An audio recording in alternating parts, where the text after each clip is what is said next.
Boa noite, pessoal. Vamos gravar aí mais um vídeo do resumo da liturgia diária. É o primeiro vídeo desse ano de 2023. A gente inicia aí na segunda semana, no segundo domingo do tempo comum.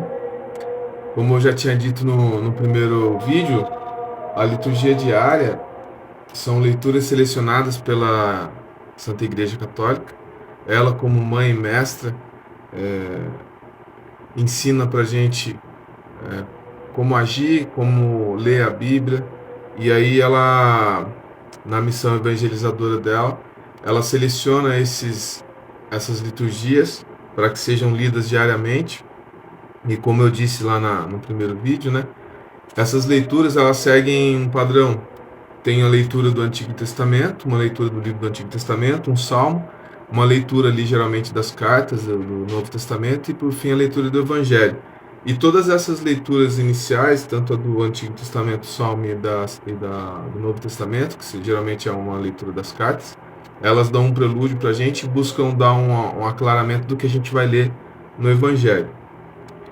O bonito dessa liturgia de hoje é o anúncio do Evangelho para os pagãos. Cristo veio para o mundo para revelar a verdade e para se dar em sacrifício como expiação dos nossos pecados, já que nenhum ser humano, mesmo a humanidade toda, seria impossível o sacrifício nosso para pagar os nossos pecados, uma vez que foi ofendido Deus, e aí os nossos sacrifícios, os nossos méritos não seriam suficientes. Então o próprio Deus se fez carne, nasceu no seio da Virgem, se formou no seio da Virgem Maria por ação do Espírito Santo, nasceu e se revelou a nós. E essa revelação e essa salvação, essa obra de redenção não se limitou aos judeus. Deus quis que essa obra de redenção atingisse toda a humanidade. E aí na primeira leitura em Isaías capítulo 49, versículos do 3 ao 6, a gente vê ali o anúncio do profeta. Isaías viveu ali aproximadamente 700 anos antes de Cristo, então ele já ali anunciava a boa nova, a vinda do Redentor. E ali, os versículos que eu separei aqui dessa primeira leitura, que é legal para a gente entender como é que vai desenrolar e vai chegar ali no Evangelho.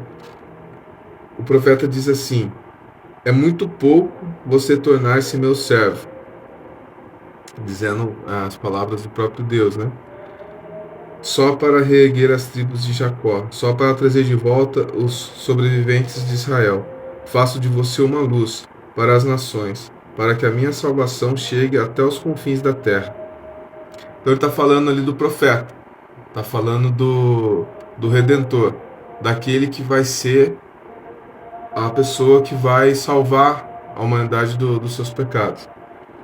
No Salmo 40, versículo 9, eu separei ali o versículo 9, né? Meu Deus, eu quero ter a tua lei dentro de minhas entranhas. Depois, na segunda leitura, ali do 1 Coríntios, a carta de São Paulo que foi o apóstolo dos gentios, né? A gente vê ali tem uma passagem em Atos dos Apóstolos, capítulo 15, que a gente vê ali a realização de um primeiro concílio, vamos dizer assim. Quando Paulo começou a anunciar o evangelho para os gentios, surgiu ali uma desavença entre os judeus e os gentios sobre a circuncisão. Os judeus alegavam que os gentios tinham que ser circuncidados, igual os judeus. E os gentios não queriam. Eles não estavam acostumados com aquilo, não era costume deles. E aí surgiu esse problema, e esse problema foi levado para Pedro, em Jerusalém. Então teve esse concílio, né? Quem tiver interesse em fazer a leitura ali dos Atos dos Apóstolos, capítulo 6, versículos do 6 ao 29, vai ver ali que teve ali uma discussão sobre essa exigência ou não, e por fim ficou acertado ali que essa exigência não seria feita para os pagãos, para os gentios. E ali a gente vê também que Paulo, ele realmente foi destinado, tanto por Deus e depois confirmado por Pedro ali no concílio, como apóstolo dos gentios, apóstolo responsável por levar a palavra aos pagãos. concretizando assim o que o profeta Isaías anunciou lá 600, 700 anos antes de Cristo. Então ali na segunda leitura, eu separei uma parte ali onde Pedro diz assim, aliás, desculpa, Paulo, né? Na segunda leitura é a primeira carta de Paulo aos Coríntios, que Paulo diz assim, dirijamo-nos àqueles que foram santificados em Jesus Cristo e chamados a ser santos, juntamente com todos os que invocam em todo lugar o nome do nosso Senhor Jesus Cristo, Senhor deles e nós, né? A gente vê esse finalzinho, Senhor deles e nós. Ele faz ali meio que uma separação dos judeus com os gentios, mas o que Deus se revelou tanto para um quanto para outros. E nessa união não existe mais grego, judeu, pagão, todos são uma família só. E aí, por fim, no Evangelho, no anúncio de João Batista, João Batista diz assim: no dia seguinte, João viu Jesus que se aproximava dele e disse: eis o Cordeiro de Deus, aquele que tira o pecado do mundo.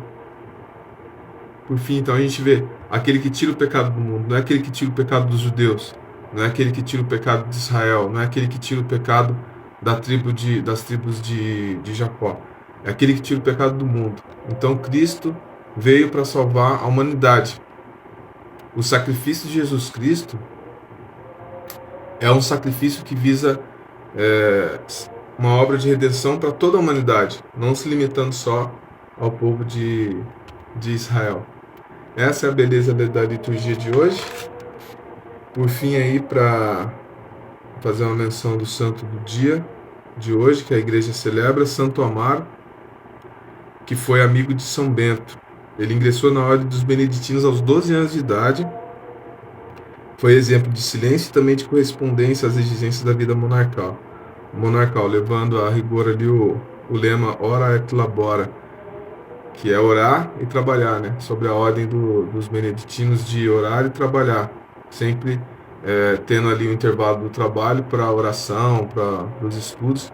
Essa é, em regra, assim, uma rotina ali dos monges, que não... às vezes a pessoa pensa que o monge fica lá só rezando, orando, cantando, mas eles trabalham e trabalham bastante também, então fica esse intervalo, a oração santificando o trabalho também como uma forma de oração.